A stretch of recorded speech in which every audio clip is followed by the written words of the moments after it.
আমাদের নবীজির নাম কি? একটা অসুস্থ প্রজন্ম তৈরি হয়েছে। রোজা রয়েছে বাট এটা তো ট্রেন্ড, দ্যাটস ওয়াই। রোজা থেকে সংযম করতে হয়, ঠিক আছে, বাট মাঝে মাঝে আনন্দ করাটা it's okay, Allah will understand I guess. আমি ভাষা হারিয়ে ফেলছি বর্তমানে। এই প্রজন্মকে বোঝার কোনো ভাষা নাই।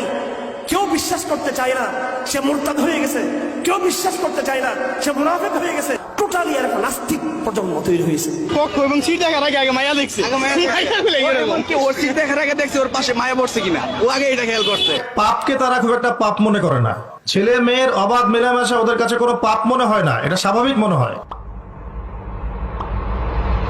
যারা কমপ্লিট জাহান্নামী, বিনা হিসেবে জাহান্নামী যারা, এরা আমাদের মুসলমান ছেলেদের আইকন। মেসি কি জান্নাতি? জান্নাতে যাবে? মেসি যদি এখন এই অবস্থায় মারা যায় তাহলে ও কিভাবে আমার আইকন হয়? আমি ওর নামের লেখা টি শার্ট পরে কিভাবে ঘুরি? তার প্রতি আমার ভালোবাসা কিভাবে জন্মায়?